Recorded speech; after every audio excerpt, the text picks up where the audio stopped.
se faire ce jour, mais celui qui doit être honoré, c'est celui qui est assis sur le trône. Alléluia. Le thème, il est fort. Il rentre dans la pensée de ce qui se passe. On a besoin de... On parle transition. Touche quelqu'un à côté de toi, dis transition. Waouh. Venez, on peut s'asseoir. Ce soir, je ne suis pas là. Sinon, ce matin, je ne suis pas là avec une supériorité de langage. Mais je suis venu avec porteur d'un message. Je n'aurai peut-être que 45 minutes, voire 50 minutes, pour vous présenter quelque chose. Vous savez, dans la vie, Dieu a utilisé chaque personne en un temps, parce qu'il a institué des prophètes. Et dans la catégorie des prophètes, nous avons plusieurs prophètes. Il y a les prophètes prophétiques, dont leur vie elle-même est un message. Il y a les prophètes de révolution, ceux qui viennent, qui annoncent un message, et ça crée quelque chose dans l'esprit de quelqu'un. Nous avons les prophètes miracles, ceux qui viennent et qu'on ne peut qu'observer ce qui est miracle. Il y a des prophètes également, des prophètes qui annoncent également, qui viennent parce qu'ils ont un message, porteur d'un message, ils représentent des révélations. Dans toutes ces catégories, une fois que tu es identifié dans le domaine dans lequel Dieu veut accomplir des choses, tu exerces dans ce domaine. Voilà pourquoi vous verrez, beaucoup viendront et lorsqu'ils prennent la chair, dès qu'ils prennent un micro, vous ne pouvez que voir des miracles. Pourquoi? Parce que ce sont des prophètes miracles. On ne peut pas les identifier à d'autres. D'autres viendront avec un message et ce message va créer une révolution dans ton cœur. Ce matin, tu auras toi-même l'opportunité de distinguer dans quel domaine je suis venu. Alléluia. Parce que je sais ici que vous avez des hommes, je peux dire de Dieu, qui ont la capacité d'annoncer des choses et parler même de votre vie. Aujourd'hui, je suis venu parler de ma nation. Alléluia. Qui parle nation, la nation elle est importante parce que tout un chacun ici vient de quelque part. Certains événements ont conduit d'autres à se retrouver ici. D'autres sont venus parce qu'ils ont voulu. D'autres ont été contraints. D'autres sont venus pour visiter, ils sont restés. D'autres ont forcé pour venir. Toujours est-il que nous sommes là. Et si nous sommes là, c'est qu'on doit faire quelque chose pour la nation. Alléluia. Et si le thème qui nous reçoit ce jour, c'est le thème qui nous réunit ce jour, c'est nation. Dieu te donne ta transition. Il n'a pas dit Dieu te donnera. La chose est présentée au présent, elle te donne. Dieu te donne. Ce n'est pas n'importe qui, parce que la nation en elle-même, par définition, c'est la limite et les tracés qui déterminent une superficie sur laquelle reposent des hommes, qui soient par le même langage ou alors qui ont la même vision. À la minute où il n'y a pas de vision conforme, vous allez voir que c'est une division. Voilà pourquoi on va partir des parcelles que des autres personnes vont occuper.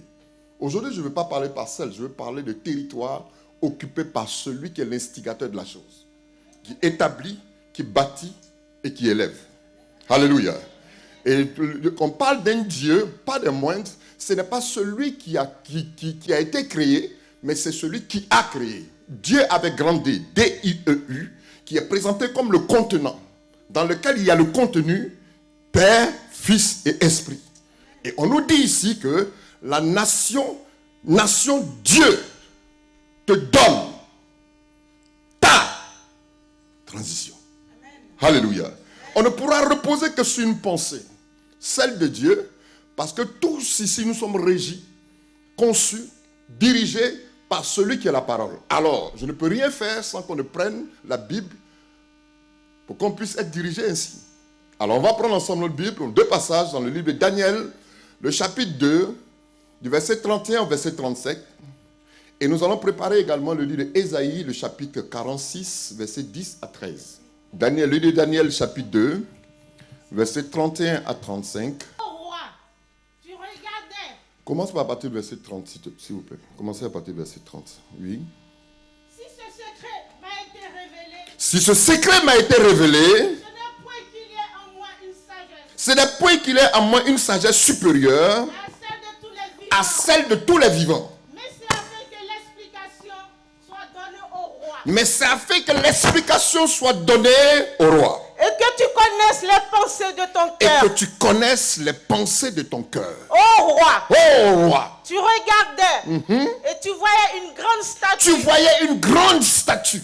Cette statue était immense. Elle était immense.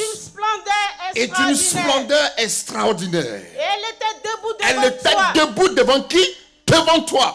Et son aspect était terrible. Et son aspect était terrible. La tête de cette statue était d'or pur. Écoutez bien, la tête de cette statue était d'or pur. Sa poitrine et ses bras étaient Sa d'argent. poitrine et ses bras étaient d'argent. Son ventre et ses cuisses étaient Son d'airain. ventre et ses cuisses étaient d'airain. Ses jambes de fer. Ses jambes de fer, Ses pieds en partie de fer ses pieds sont en partie de et fer en partie d'argile. et en partie d'argile. Tu regardais. Il regardait toujours la statue. Lorsqu'une pierre se détacha, Pendant qu'une pierre se détacha, sans le secours d'aucune main, sans le secours d'aucune main, frappa les pieds elle va frapper non la tête, ni la poitrine, ni la cuisse, mais va frapper les pieds de fer et d'argile de la statue de la statue et les mit en pièces. et il va les mettre en pièces. Alors le fer, l'argile, les reins, À partir de ce moment-là, le fer, l'argile, les reins, l'argent et l'or furent brisés furent ensemble brisés ensemble. et devinrent comme la balle qui s'échappe d'une aire en été. Le vent les emporta et nulle trace n'en fut retrouvée. Mais la pierre qui avait frappé la statue devint une grande montagne et remplit toute la terre. Est-ce que quelqu'un peut acclamer très fort cette parole? Alléluia. Le deuxième passage se trouve dans le livre d'Ésaïe chapitre 46, du verset 10 au verset 13. Oui, ma soeur. Il dit ceci: j'annonce dès le commencement ce qui doit arriver, et longtemps d'avance ce qui n'est pas encore accompli. Je dis, mes arrêts subsisteront et j'exécuterai toute ma volonté. C'est moi qui appelle de loin, de l'Orient, un oiseau de proie, d'une terre lointaine, un homme, pour accomplir mes desseins. Je l'ai dit et je le réaliserai. Je l'ai conçu et je l'exécuterai. Écoutez-moi, gens endurcis de cœur, ennemis de la droiture. Je fais approcher ma justice. Elle n'est pas loin, et mon salut, il ne tardera pas. Je mettrai le salut en Sion et ma gloire sur Israël. Alléluia. Nation, Dieu te donne la transition. À écouter ce test, le premier et le deuxième, on a comme l'impression que comme un chaos qui se présente. Et cette histoire, elle m'a plus ou moins bouleversé. Parce que quand le jeune frère m'a appelé, pour me donner le thème, la pensée première qui m'a traversé, que vais-je dire? Chaque fois qu'une situation te présente et que Dieu a un message à donner, ce n'est pas parce que tu auras préparé la chose d'avance que tu viendras la donner comme tu le veux. Dieu va permettre qu'une situation, tu vives la situation, tu comprennes un peu la pensée de Dieu et la véhiculer parce qu'elle est conforme, elle doit être adaptée au temps. Or Dieu, la Bible nous dit qu'il est le maître des temps et des circonstances, certes. Mais la même Bible nous dit, au-dessus du ciel, Dieu n'est plus, Dieu a fini avec l'éternité, il a quitté l'éternité, il est venu dans le temps pour accomplir toutes choses et répartir. Pourquoi est-ce que je dis ces choses? Ces deux tests, je me suis retrouvé à un moment bien précis à penser un peu à ma nation. Et le Seigneur va me ramener des années en arrière, quand un homme s'est mis à parler de la nation, en l'occurrence, pour tous ceux qui le connaissent, le prophète Kakou. Il a parlé de beaucoup de choses. Il a annoncé des choses qui devaient arriver. Il a annoncé des choses qui ne se sont pas encore accomplies. Parce que dans une prophétie, chaque partie, chaque phrase que vous lisez peut être déterminée par des saisons, déterminée par des temps, peut être déterminée par des époques. Dieu peut parler. Et dans la même phrase, tu vas penser que la même chose s'accomplit dans son temps. Du moins le lendemain. Or Dieu prend soin d'annoncer dans la même phrase un temps que tu vas vivre maintenant et un autre temps qu'il va annoncer plus tard. Le vécu de la parole ne s'exprimera que dans son temps. C'est comme une pierre qui est lancée. Elle prendra le temps d'amorcer sa chute avant de tomber. Quelqu'un m'écoute? Et je viens ici t'annoncer que lorsque j'ai pris soin de penser à ce qui se passe, le Seigneur va me ramener quelque temps en arrière parce que cette prophétie a eu son temps. C'est une histoire qui s'est passée, mais à l'endroit d'une nation qu'on appelle Israël, avant que Israël ne vive cette situation, Dieu avait pris soin de lever Israël à un moment bien précis. Dieu s'est choisi un homme, Abraham, avec qui il a tissé une alliance. Il a fait, à partir de cette alliance-là, il a fait sortir, il a mené ses enfants en captivité. Dieu a choisi un homme, mais il a fallu qu'il se retrouve avec un peuple. On a vu comment Dieu a manifesté sa gloire à l'endroit d'Israël quand ils sont sortis de la captivité de l'Égypte jusqu'à aller prendre possession de Canaan. Quelqu'un m'écoute? Je crois que dans leur parcours, Dieu a tissé un deal avec le peuple, c'est que vous devez rester conforme à ce que je suis. La sainteté, la pureté doit être votre langage et votre vie doit être conforme à ce que je suis. À la minute où vous allez vous détourner de ma voix, je vais agir en conséquence. Par conséquent, je sais que lorsque Israël est arrivé à Canaan, ils ont laissé certaines tribus, certains peuples qu'ils avaient laissés là parce qu'ils voulaient. Et Dieu a permis que, dans le livre des Juges, ils expérimentent certaines difficultés au moment où ils se détournaient de Dieu. Les mêmes que Dieu a laissés, c'est les mêmes que Dieu va utiliser pour pouvoir les châtier. À la minute où ils revenaient dans le droit chemin, Dieu permettait qu'ils puissent dominer sur eux. Quelqu'un m'écoute? Mais vous réalisez avec moi qu'arrivé à un certain moment, Israël s'est détourné de Dieu malgré le temple qu'ils avaient bâti, la gloire qu'ils avaient donnée à Dieu, ils se sont détournés de Dieu. Et la véracité, la colère de Dieu s'est exprimée dans son amour en permettant qu'ils partent en captivité, le temple soit détruit. Ils sont partis en captivité et vous remarquerez avec moi que quand ils sont partis, il y a un homme qui les avait amenés en captivité, c'était qui? C'était Nebuchadnezzar. Et c'est Nebuchadnezzar qui va avoir cette vision. Qu'est-ce qui se passe? Dieu ne donne pas la vision à un prophète, mais Dieu va donner la vision à celui qui les domine. Et donc son esprit est troublé parce qu'il va invoquer, il va appeler tous les sages pour qu'ils puissent interpréter le songe. Mais il n'a trouvé aucun sage. Tous les astrologues, personne ne pouvait interpréter ce songe. Et il a décidé de tuer tous ceux qui étaient là, alors que dans le secret, Dieu avait permis qu'à une heure précise, à un moment précis, Daniel soit sur la liste de ceux qui avaient la révélation de Dieu. Donc, mélangé au milieu de ceux qui se disaient sages. Mais au moment opportun, une distinction va se faire. C'est qu'ils ont été obligés de faire appel à Daniel. Pourquoi Daniel a levé le doigt, il a dit, je peux interpréter. Donne-moi quelques jours et je reviendrai. La Bible dit, quand il est revenu, il va donner la réponse et c'est cette réponse-là qu'il donne. Qu'est-ce qu'il dit? Il dit, oh, ce n'est pas parce que je suis supérieur à tous, mais celui qui m'a révélé ces choses, c'est le créateur du Dieu des cieux, c'est lui qui t'a donné ce songe. Grand roi, vis éternellement. Ce que je vais te dire va te troubler parce que la statue que tu as vue est un message. La statue en elle-même est un message. Il dit, tu as vu une statue d'où la tête était d'or pur. Les bras, la poitrine et les bras étaient d'argent. Le ventre et les cuisses étaient de rein.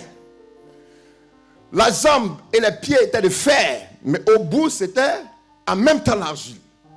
Il dit, quand tu as vu cette statue, elle était imposante, elle t'a troublé.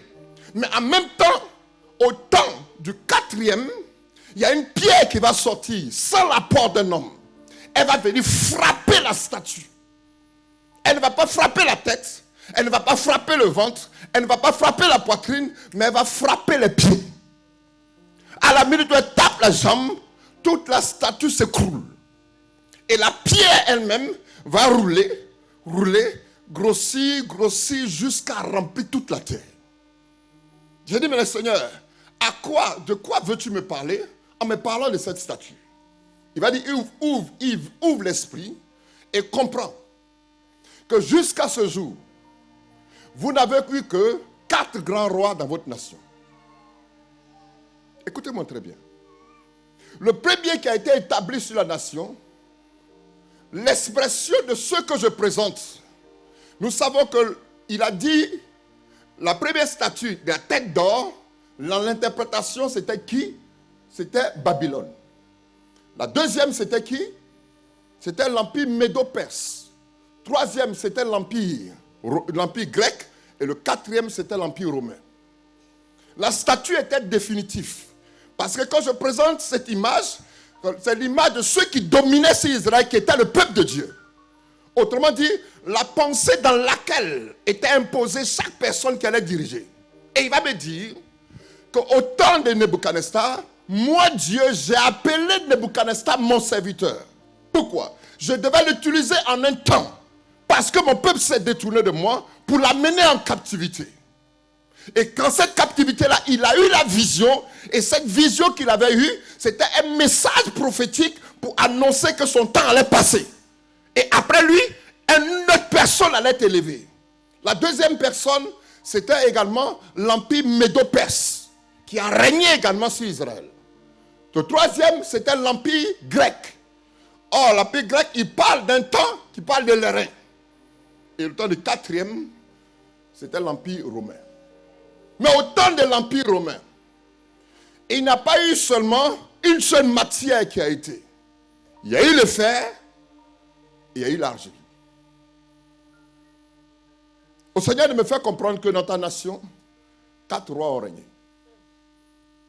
Le premier roi, celui qui a été établi dans la nation, il n'a certes pas eu la pensée de me connaître en tant que Dieu comme il se doit, mais il a eu la pensée d'aller tisser une alliance avec Israël.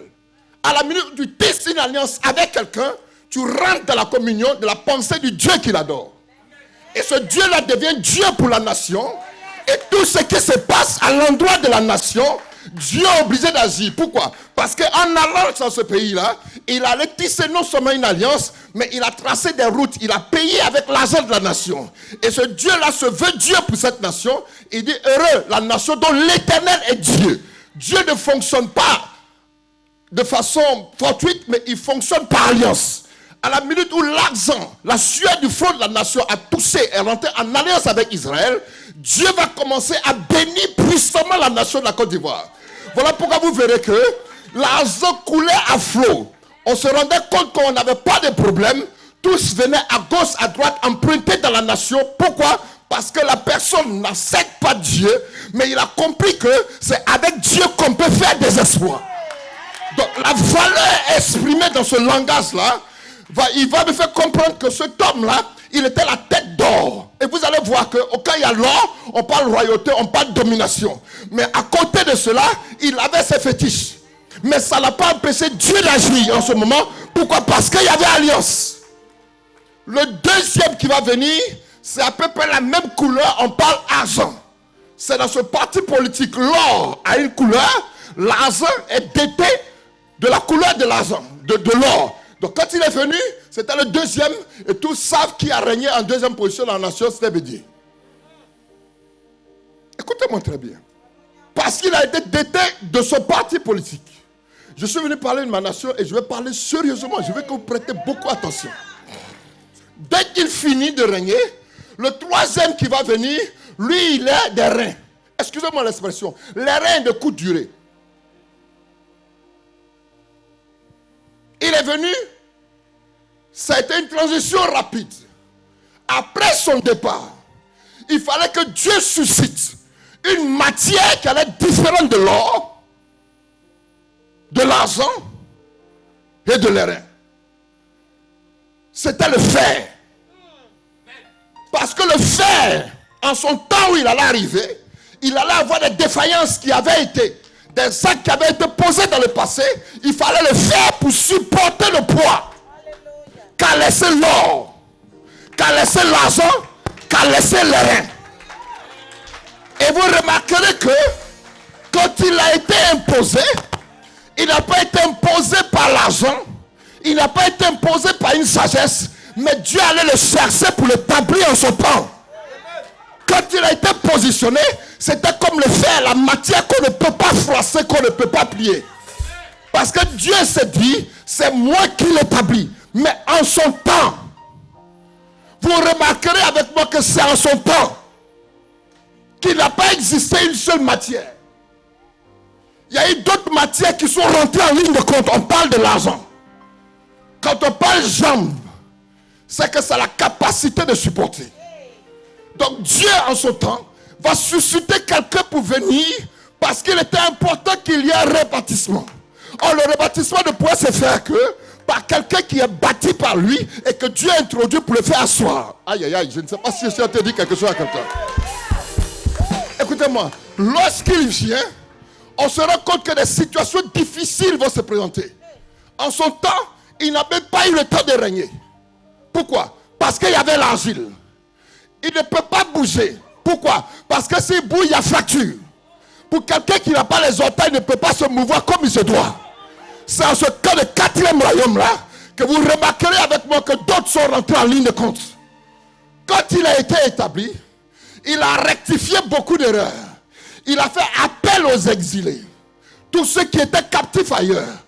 Mais vous remarquerez que ça a été une erreur. Je suis en train de parler à quelqu'un. Lorsque Dieu a établi David allait chercher Mephibosheth. Il a fait asseoir auprès de lui. Mephibosheth était en exil. Il allait le chercher en exil pour le faire asseoir auprès de lui. Mais la position qu'a eu Mephibosheth, au jour où David a décidé de laisser son trône, Mephibosheth ne l'a pas suivi. Mephibosheth est resté. Parce qu'il dit peut-être que l'heure est arrivée que je puisse prendre ce que David a pris. Mais Stiba, qui n'avait pas été établi, va prendre des présents. Il va apporter à David. Il va lui dire, c'est pour ta route. David va lui dire, mais où est ton maître? Je vais arriver tout à l'heure. Où se trouve ton maître? Il va dire, mon maître dit que il est l'heure de reprendre ce qu'il a perdu. Il va dire, à partir d'aujourd'hui, je te lègue tout ce que tu avais perdu, reprends-le. Je vais parler de transition à quelqu'un? Est-ce que je peux parler de transition? C'est au temps du 4e royaume que je me retourne dans ma nation en 2006. Et le Seigneur va me donner ce test pour me dire, en ce temps du 4e royaume, un homme t'a regardé en face et il a dit, Yves, un vent souffle. Quand le vent souffle, c'est pour nettoyer toute la saleté, aller la jeter dans la mer. Le Seigneur me dit oui. Il a dit, mais regarde attentivement le sol. Quand le vent souffle, c'est pour polir la terre. Quand elle polit, tu réussis à reconnaître ceux qui étaient cassés, qui faisaient un travail de fond. C'est pour mettre à nu tout ce qui était cassé. Au temps où il a régné, il y a eu des gens qui ont été élevés. Et vous, quand vous allez lire le texte jusqu'au verset 43, la Bible dit, tu as vu le fer et l'asile qui ne peut pas s'en mêler. Écoutez-moi, quelqu'un peut te lire. Tu as vu le fer mêlé à l'asile parce qu'ils se mêleront à des alliances humaines. Mais ils ne seront point unis l'un à l'autre. De même que le fer et l'asile ne peuvent point se lier. C'est en son temps que même ici, ils ont provoqué des alliances humaines. Marcoussi 1. Ils vont chercher alliance humaine. Pour qu'ils puissent régner. Alors qu'il a été établi comme le fer. Il se devait d'avoir pour recours celui qui l'a établi. Mais dans son temps, il était entouré pas des Achitophel. On parle d'Achitophel comme quelqu'un qui a le langage de Dieu. En temps où David régnait, il y avait un conseiller, homme de Dieu, qui craignait Dieu. La Bible dit que son langage était comme celui de Dieu. Certainement autour de lui, il n'a pas eu un Achitophel. Au point où quelqu'un, David, a décidé de laisser le trône en fuyant. Quand il a entendu que Achitophel s'est associé à son fils Absalom, il a dit aïe, parce qu'il sait que c'est un danger. Si en son temps, il avait eu des Achitophel, il n'aurait pas fait cette erreur. Je suis en train de parler. Il n'aurait pas fait cette erreur. La Bible dit ils s'allieront par des alliances humaines. Marcoussi 1, Marcoussi 2. On allait jusqu'à Accra 1, Accra 2 pour trouver des alliances humaines. Pourquoi? Parce que ses paroles étaient déjà annoncées.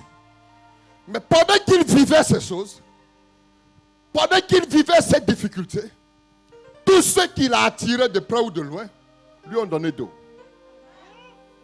Tous ceux à qui il donnait à manger lui ont donné d'eau. Toutes ces nations autour, à qui il pouvait apporter quelque chose, lui ont donné. Je veux que tu fasses le geste avec moi. Ils lui ont donné. Et c'est pendant que, dans ces difficultés, il se battait pour sa nation. Dans cette difficulté, il cherchait l'intérêt de Dieu par rapport à l'influence qui s'est passée à gauche et à droite. Le Seigneur va me dire, et regarde bien à l'horizon. Quand le vent était en train de souffler, il soufflait pour un but. Parce qu'il y a d'autres qui croyaient ne pas être détrônés qui ont été. Mais celui qui a été établi a daigné ne pas agir comme les autres. Présente l'image d'un homme qu'on appelle David. Et David était établi au moment où son fils a décidé de prendre le trône. La Bible dit qu'il s'est arrêté à sa dernière maison. Signe de son dernier espoir. S'il lâchait sa dernière maison, il ne pouvait plus avoir quelque chose de bon. Il s'est accroché à sa dernière maison, son dernier espoir. On allait même le trouver là où il était.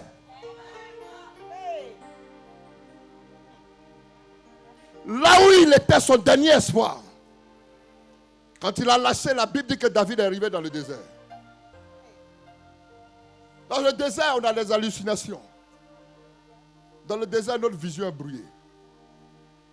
Et pendant qu'il part dans le désert, David part dans le désert, il va croiser deux entités.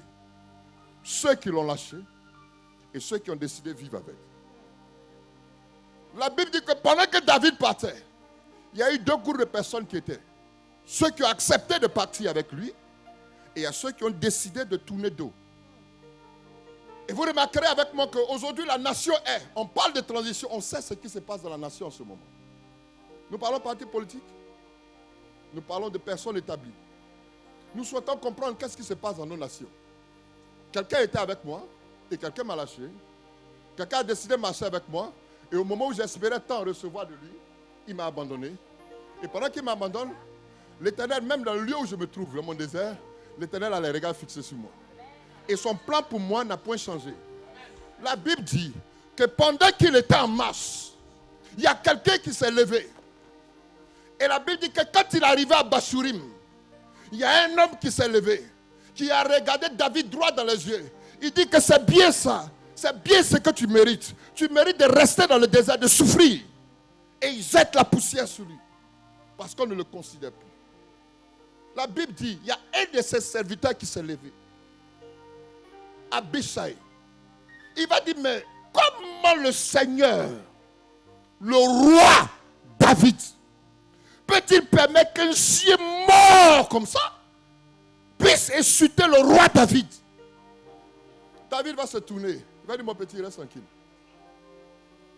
S'il insulte, c'est parce que Dieu veut qu'il insulte David. Mais qu'il n'insulte pas le roi. Ah, je ne sais pas si quelqu'un m'a compris. On peut insulter David, mais on ne peut pas insulter le roi. On peut toucher à David, mais on ne peut pas toucher à la couronne. On peut toucher à ta personne, mais on ne peut pas toucher à ta destinée prophétique. La position de roi, ce n'est pas quelqu'un qui l'a établi, mais c'est Dieu qui l'a établi. Alors, ce n'est pas le lieu où il partait qui était un problème. Même dans le désert, on appelait toujours le roi David.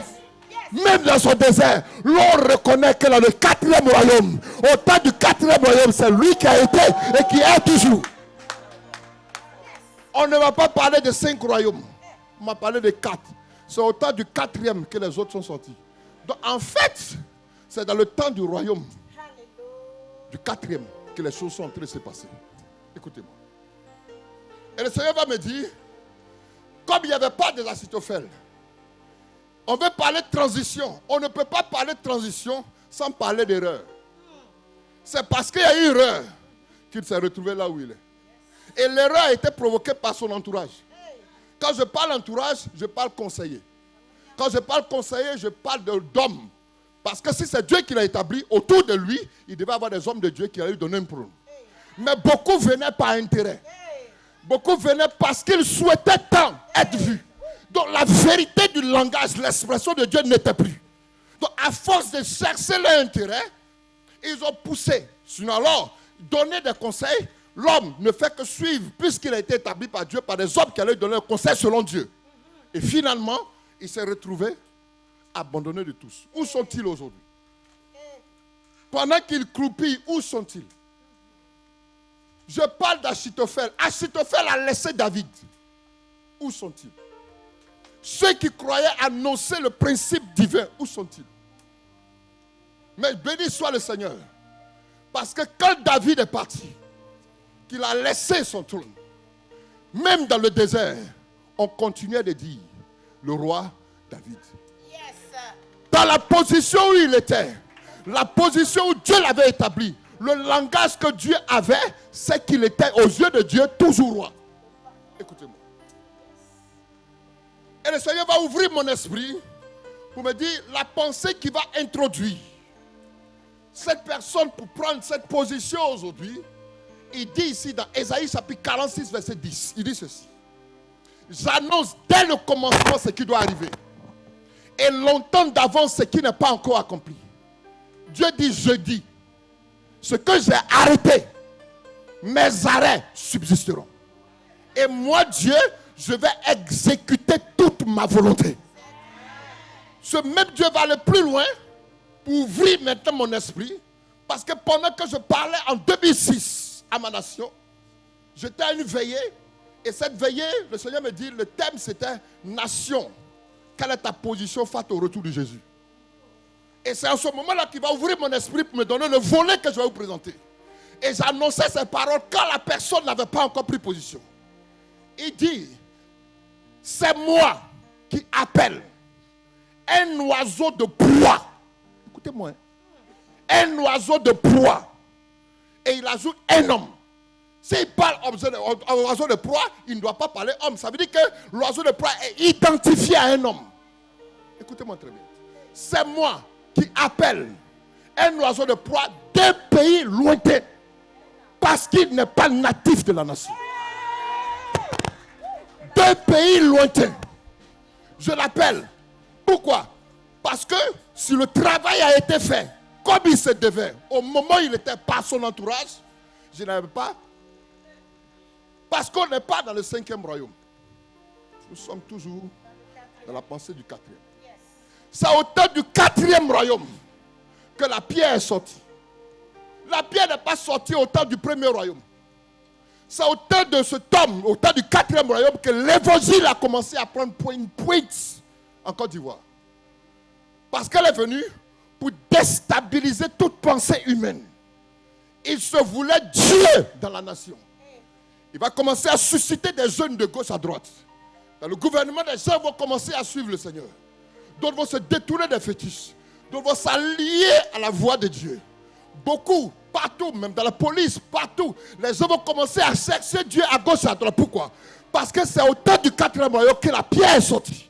Elle est venue pour casser, détruire les mentalités humaines et faire comprendre que la fondation première n'était pas l'or, n'était pas l'argent, n'était pas les reins, mais il voulait s'établir lui-même pour dire heureuse la nation qui a tissé alliance avec moi. Mais cette alliance-là, c'est à cause d'elle que j'agis encore. Même quand bien même que tu es tombé, je continue de manger. Pendant que tout le monde pense que c'est fini, tu as des ressources encore pour te nourrir. C'est au temps du 4e royaume que la pierre va sortir. Mais avant qu'elle ne sorte, il y a eu un temps où un oiseau de proie est venu. Écoutez-moi. Il dit ceci. C'est moi qui appelle de l'Orient un oiseau de proie d'une terre lointaine, un homme, pour accomplir mes desseins. Je l'ai dit et je le réaliserai.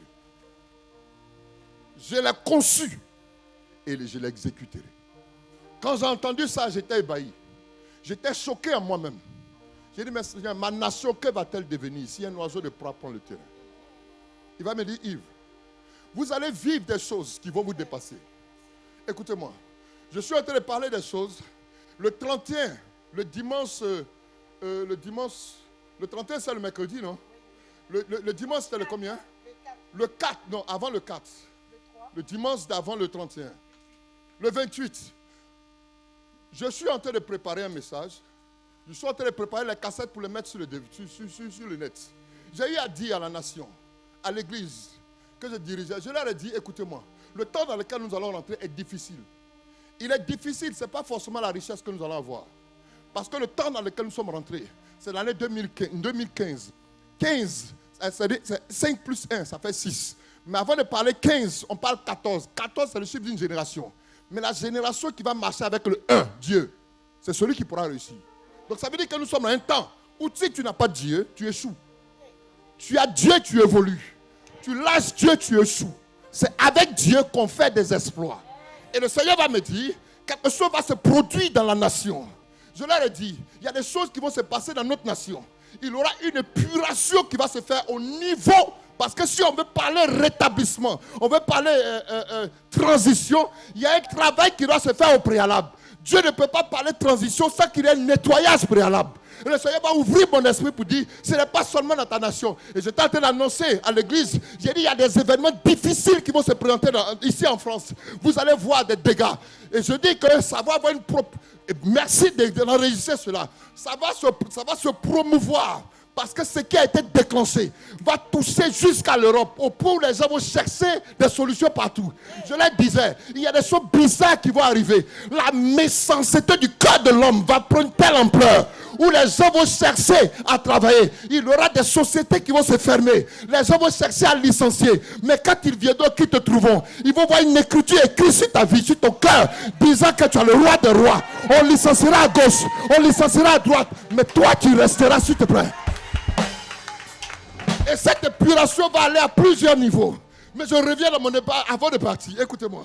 Lorsque le Seigneur me donnait ces paroles, j'étais secoué parce qu'il me dit, écoutez-moi, c'est moi qui attire, c'est moi qui élève, c'est moi qui bâtis, c'est moi qui établis. Yves, qui étais-tu? J'ai dit, j'étais un gangster. Il dit, quelle position as-tu aujourd'hui? Je dis, je suis pasteur. Cela te suffit-il? J'ai dit, non. Il me dit, tu as répondu parce que c'est moi, avec moi que tu pourras aller de l'avant. Quel que soit le langage des hommes, le décret des hommes, ce qu'ils ont pu dire, ce n'est pas ça qui est le plus important. Qu'est-ce que j'ai dit de toi? Quelle est la couronne que tu portes? Alors, ce n'est pas la prison qui est un problème, mais c'est la couronne de la prison qui donne le problème à la prison.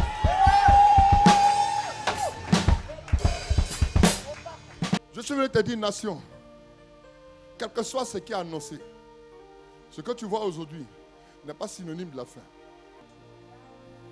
C'est au temps du 4e royaume que des événements bizarres se sont présentés. Et le Seigneur va me dire, écoute Yves, il y a des événements qui vont arriver dans ta nation. En 2006, je leur disais ceci. Dans le livre de Habakkuk chapitre 1, quelqu'un peut-il le prendre? Versets 5 à 6, il dit ceci. Et Habakkuk, il dit, jetez les yeux parmi les nations et regardez. Et soyez dans l'étonnement. Soyez dans l'étonnement, dans l'épouvante. Car je vais faire en vos jours une œuvre que vous ne croyez pas si on vous le racontait.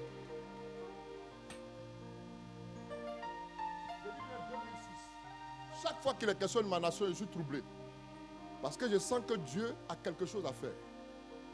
Depuis qu'il m'a dit que j'avais un message à donner, j'ai été troublé, je n'ai pas pu dormir. Je n'arrivais pas à dormir. Il me dit, Yves, regarde bien. Pendant que je suis en train de te présenter ce message, regarde un peu ce qui est en train de se passer dans ta nation. C'était en 2006. Mais la suite, si quelqu'un peut me lire la suite, vous allez comprendre. Vous pouvez me lire la suite, s'il vous plaît? À partir du verset 6. Il dit, va faire des choses que vous-même, si on vous posait la question, vous serez dans l'étonnement. Voici, je vais susciter les Chaldéens. Je vais susciter les Chaldéens. Les Chaldéens, ce sont c'est les Babyloniens. Oui. Peuple furibond et impétueux. Peuple furibond et impétueux. Qui traverse de vastes étendues de pays. Qui traverse de vastes étendues de pays. Pour s'emparer de demeures qui ne sont pas à eux. Pour s'emparer de demeures qui ne sont pas à eux. Je dis bien 2006. La parole a été annoncée. On n'avait pas encore vu. Et il dit par la suite. Il est terrible et formidable. De lui seul viennent son droit et sa grandeur. Ses chevaux sont plus rapides que les léopards, plus agiles que les loups du soir. Alléluia. Écoutez-moi. Je reviens encore pour dire 2006. Parce que le Seigneur m'a ramené ma nation pendant 2 ans. 2 ans où je cherchais à comprendre. Seigneur, pourquoi tant de tumulte dans ma nation? Pourquoi tant de troubles dans ma nation? Beaucoup ont cherché à aller pour annoncer le message de Dieu. Mais ils ont été freinés, écartés parce qu'ils n'avaient pas la même manière de voir qu'eux. Donc le message, la portée de Dieu n'est pas arrivée. Et beaucoup ont donné dos. Et plusieurs sont aujourd'hui en exil. Ils sont partout parce qu'ils n'ont pas eu le temps de parler. Pourquoi? Parce que c'était un trésor où il fallait puiser. Aujourd'hui, nous sommes tous en train de pleurer. Et ce temps-là, c'est un temps où les larmes coulent. Mais béni soit le Seigneur. Il a pu dire, il y a un temps pour pleurer. Mais je bénis Dieu, c'est parce qu'il y a un temps pour pleurer qu'il y a un autre temps. Quelqu'un ne m'a pas dit un amen. Ah, alléluia. J'ai dit, quelqu'un ne m'a pas dit un amen. Donc quand j'ouvre ma pensée et que le Seigneur commence à toucher certains principes qui touchaient à ce que je cherchais, le Seigneur m'a ouvert maintenant le troisième volet. C'est quand il m'a dit, tu as un message à donner, il est question de transition. Et le troisième message, le troisième volet de la parole qu'il avait suspendu en Ésaïe 46 va revenir.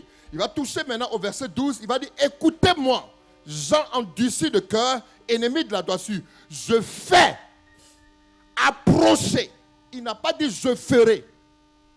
Il dit je fais.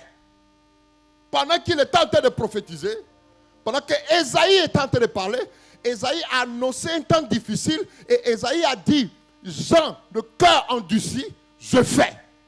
Il n'a pas dit je ferai. Il dit je fais. Approchez ma justice, elle n'est pas loin. Aujourd'hui, nous sommes conduits quelque part. Parce que qui parle de l'autorité établie, conduit en justice, c'est la nation qui est conduite. Conduite, autant pour moi. Mais celui qui a été établi dans le temps, qui a fini avec le temps et qui allait s'asseoir dans l'éternité, est venu ouvrir nos pensées en un autre temps. Il va nous dire dans le livre de Luc, chapitre... le livre de Luc, chapitre... Où elle est, s'il vous plaît? Voilà, merci ma soeur. Luc chapitre 12, verset 11 à 12. Aujourd'hui, on cherche la solution quelque part. Je vais finir avec mon message tout à l'heure. Je reviendrai pour donner la pensée de Dieu et comment la transition. Comment est-ce que Dieu est en train de préparer la transition? Oui, il est écrit. Quand on vous mènera devant les synagogues, Quand on vous mènera devant les synagogues, les magistrats et les autorités de ce monde, ne vous inquiétez ne pas vous inquiétez pas de la manière dont vous vous de défendrez, la manière dont vous allez vous défendre, ni de ce que vous direz. mais ni de ce que vous allez dire. Car le Saint-Esprit Car le Saint-Esprit lui-même, vous enseignera il va vous enseigner à lui-même ce qu'il faudra dire. Pourquoi? Parce que sa justice s'est levée. La Bible dit qu'il y a un autre temps qui s'est présenté, c'est que le temps de la justice est déjà, il a déjà relâché. Il a dit, il fait approcher ma justice. Elle n'est pas loin. Donc ça veut dire que le processus, pendant qu'il déclarait les paroles sèches, il a préparé en même temps la solution. Et dans ce temps difficile, le temps du 4e royaume, il a fallu que tout s'écroule. Mais des pieds, d'autres commencent à régner. Mais regardez bien la situation qui est en train de se passer. Pendant que les situations difficiles sont en train de se présenter, l'on a des regards à gauche, l'on a des regards à droite. Et la terre en elle-même, puisqu'elle a été occupée par un peuple furibond, qui ont pris possession des terres qui ne leur appartiennent pas, ils vont commencer à bâtir des hôtels contraires à ce qui a été établi par rapport à l'alliance qui régit Israël à la nation. Vous allez voir, en même temps que ces choses se présentent, des jeunes gens commencent à pactiser avec l'ennemi. Pacte par-ci. Pour être riche. Pourquoi? Parce que la terre en elle-même a goûté au sang. Parce que le sang a coulé. Le sang innocent a coulé. L'on a la recherche d'une solution. On peut parler de transition. Si on parle de transition sans avoir recours à ce qui était bâti au préalable, on ne peut pas évoluer. Ce sang la crie. Et nous voulons établir. Il ne peut pas avoir transition tant qu'il y a nettoyage. Je parle à quelqu'un. Il ne peut pas avoir transition sans que Dieu ne fasse quelque chose. Et pendant même que le monde entier se tournait vers le fétichisme, même dans le milieu chrétien, des hommes soi-disant de Dieu pactisent avec l'ennemi. Donc, comment voulons-vous que Dieu rétablisse et repositionne sans qu'il n'y ait pas un nettoyage préalable? Ils ont été la base de l'échec. Et ils sont aujourd'hui en train de pactiser avec l'ennemi. Maraboutage à gauche, puissance à droite, pour avoir une autorité. Et la nation, un homme a dit, je vois la nation dans le fétichisme. Quand il prophétisait, personne ne pensait que c'était à un temps comme celui-ci qu'on allait voir le maraboutage bat son plein. Il dit, ma nation est souillée. Vous courez après les fétichistes. Vous courez après le maraboutage. Ayez un peu recours à Jésus. À quel temps a-t-il prophétisé? 2001. On veut parler de transition. Je suis d'accord. Je souhaite que quelque chose de grand se passe. Mais s'il n'y a pas de travail préalable, il ne peut pas avoir repositionnement. Dans quoi va-t-il venir baigner? Où va-t-il mettre les pieds? Même si vous-même, excusez-moi l'expression, votre enfant fait caca et qu'il prend, il vous fait ceci, vous allez repousser. Parce que vous allez parler nettoyage préalable. Donc Dieu conduit quelqu'un dans son désert pour répartir cette fois-ci, pas comme une statue, tête d'or, bras, ici, mais il va ressortir conduit. Je ne sais pas si ça peut dire quelque chose à quelqu'un. Donc pendant que Absalom pensait que c'était fini pour lui, la Bible dit qu'il reviendra en un autre temps. Et tout ce qu'il avait perdu préalablement, il a tout repris. Je peux dire quelque chose à quelqu'un? Est-ce que je suis en train d'annoncer quelque chose à quelqu'un? Qui était Absalom? Qui était Hushai? Qui était Abishai? Qui était Achitophel? Qui était Mephibosheth? Tous ces hommes étaient avec lui. Mais il fallait qu'il sache, il sonde les pensées de chaque personne qui était autour. Quand David a été rétabli, il n'a pas eu recours à une sagesse humaine. Parce que Dieu lui a enseigné qui était avec lui et qui n'était pas avec lui. Le Seigneur va me dire, Yves, ce qui se passera dans ta nation va provoquer un chaos tout autour. Je vais faire un nettoyage, une épuration. Écoutez-moi. Je suis en train d'annoncer ce qui est en train de se passer. Le Seigneur va me dire, un travail va se faire au niveau de ta nation. Ceux qui étaient à la cause, ceux qui normalement doivent soutenir la nation, qui sont en train de baigner dans le péché, contrairement à ce que j'attends d'eux, il va y avoir une épuration. Prêtez oreille pour cette année et les années qui suivent. Plusieurs tomberont, 10 ans de Dieu tomberont. Parce que Dieu va faire un nettoyage au niveau même du corps pastoral. J'ai dit, écrivez ça, enregistre et balance-le sur le net. Ce nettoyage-là va taper plus d'un, jusqu'à affecter même le monde. Parce que le temps dans lequel nous sommes, Dieu dit, Monsieur me dit toute l'année, je ne partagerai plus ma gloire avec un homme. Je n'ai pas partagé et je ne partagerai pas. Une secousse va se faire dans ta nation. Mort à gauche, mort à droite.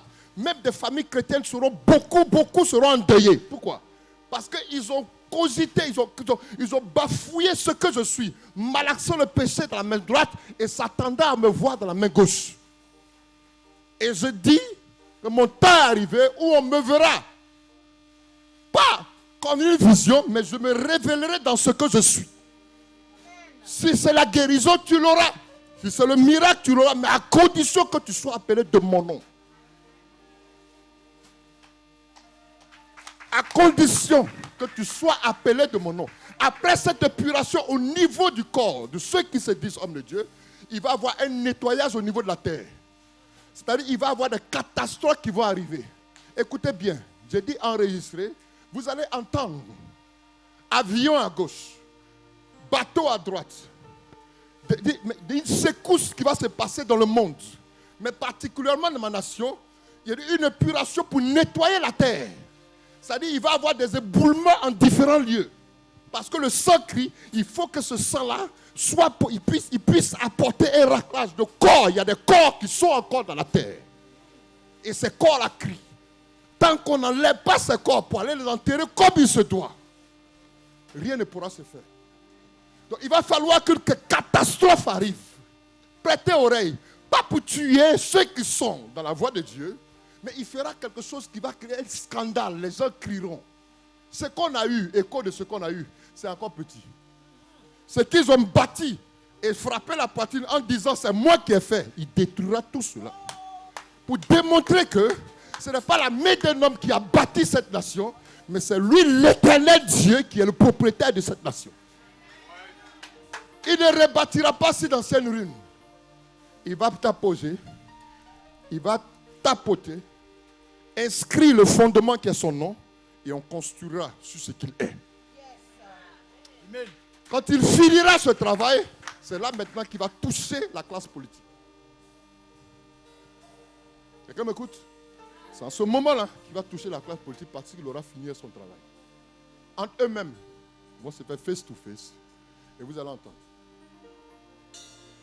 Quelqu'un m'écoute?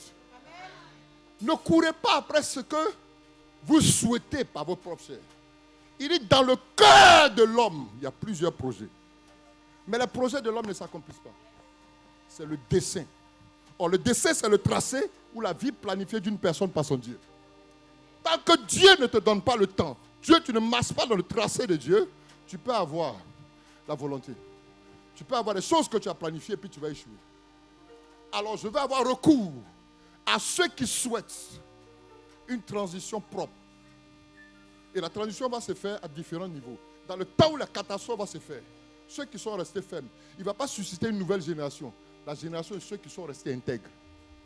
Les gens vont courir parce que dans le monde, ils vont chercher Dieu.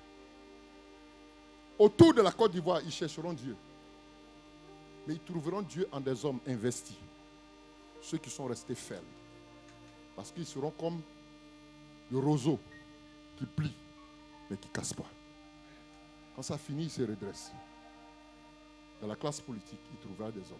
1, 2, 3. Dans le football, pareil. Dans tous les recoins, il donnera des noms à des gens avec qui il va bâtir. On les trouvera, on trouvera Dieu en eux.